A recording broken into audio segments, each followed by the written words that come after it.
Hi, my name is Dr. John Douillard, and welcome to LifeSpa.com, where we prove the ancient medical wisdom of Ayurveda with modern science. And today I want to talk about something called the suppression of natural urges, something that we really don't think about in the West, but in Ayurvedic medicine, they talk a lot about the detriment of suppressing natural urges, like the natural urge to urinate, or go to the bathroom, or to sneeze, or to cough, or to shed a tear. All of these natural urges are very, very important. There's about 14 of them that I want to talk about today. And in the article associated with this video, I go into not only what these natural urges that we tend to suppress are, but what are the detriments, and also how we can actually try to bring them back into balance. So it's a pretty comprehensive article. Check it out on my website at lifespa.com. Okay, so the first natural urge we can all think about, right? You're in a car, you're driving, and you have to go to the bathroom, but you can't. And we tend to naturally do that.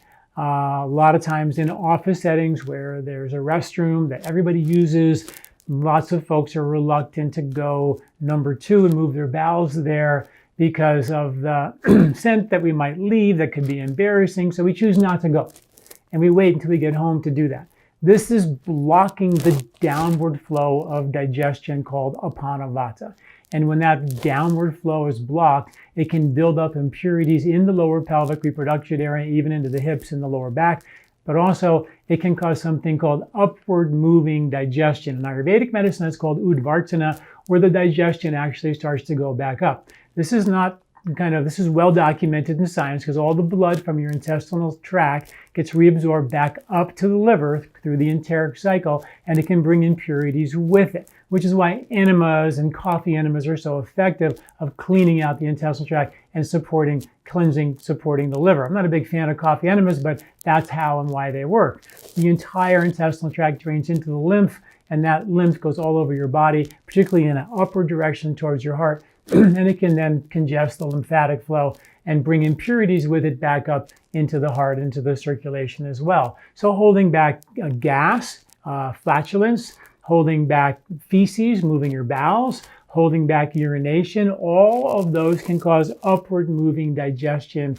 And like I said, there's a host of imbalances that Ayurveda, talked about thousands of years ago in their texts, and we're now beginning to see that there's some good science to back that up.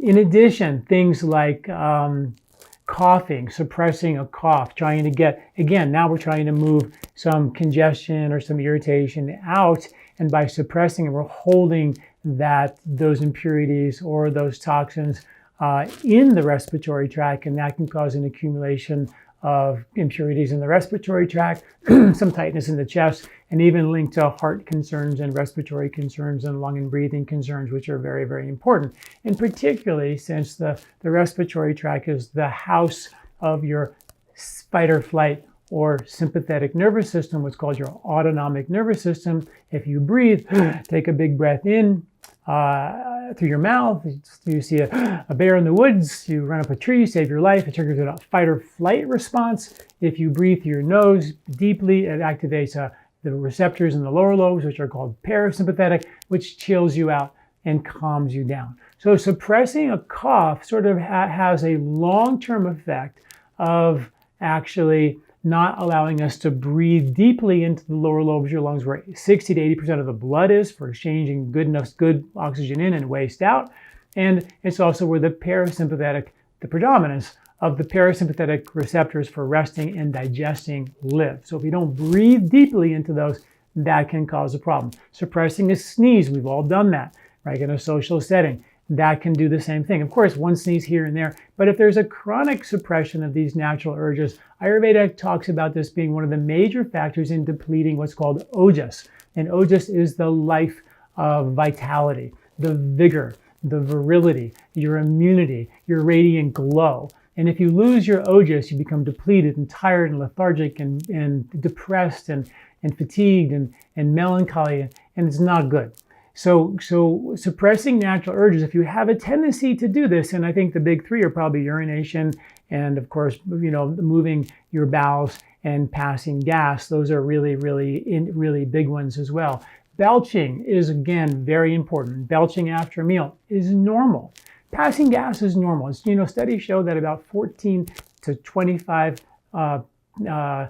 flatulences per day is considered normal for a human adult, because bugs in your gut literally make gas for a living. That's what they do. So if you don't pass gas or you don't have gas, that actually may be more of an imbalance than having gas. Now, the gas should not be smelly, it shouldn't be foul, but it should be there.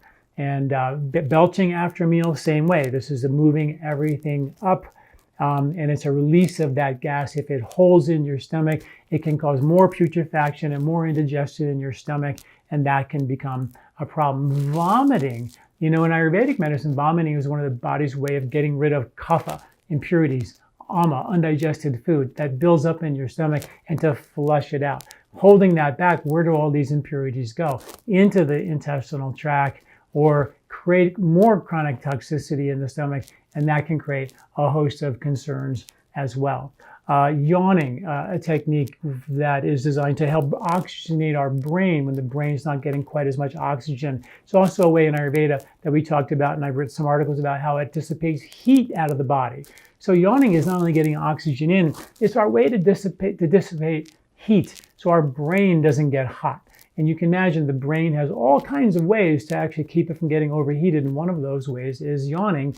And one of those ways is to cope with stress and to hyperoxygenate the blood so we get more oxygen in the brain so we can cope with that stress a little bit better.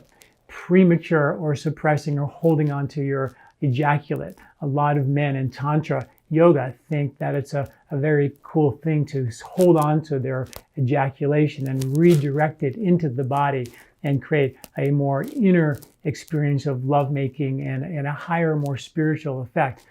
And there is some Vedic references to support that. However, this is a very, very difficult technique, and most men who try this end up actually forcefully redirecting this energy, and it can create a host of urinary tract, reproductive, bowel, testicle, genital, low back issues that can haunt them for a good portion of their life, or maybe even be irreparable if you don't be careful. So holding on to your ejaculate as you're beginning to experiment with Tantra yoga is a really dangerous thing, and highly recommended to really know what you're doing in that department. Suppressing of thirst, suppressing of food. A lot of us, if we don't drink a lot, we find that we actually can sometimes suppress our own craving for thirst. So it's important to drink water throughout the day.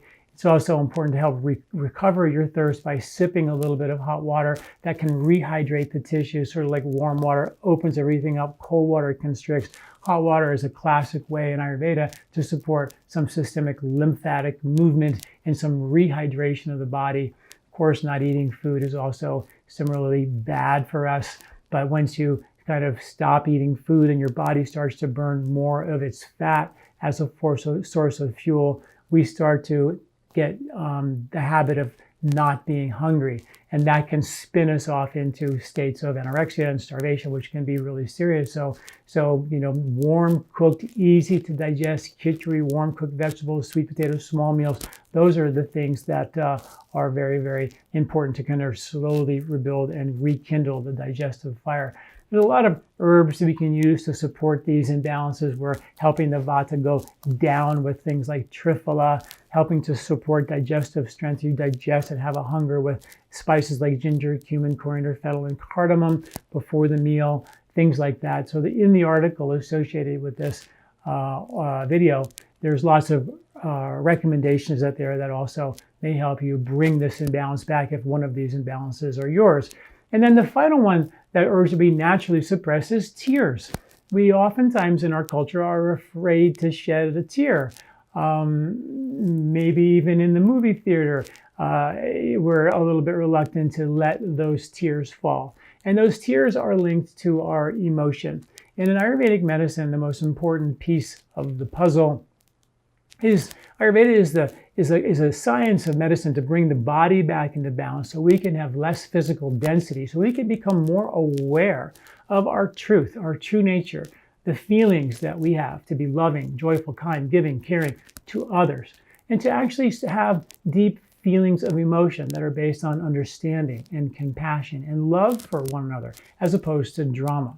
So when you actually allow yourself to shed a tear, you're actually kind of washing away some of the more superficial, dramatic emotions to make way for the deep experience of compassion and understanding and joy and love that we all have, that makes up who we really are. So next time you're in a movie and it brings on some tears, let it rip, because shedding those tears is, again, is it one of those natural urges that we generally tend to suppress, which is not a really good idea.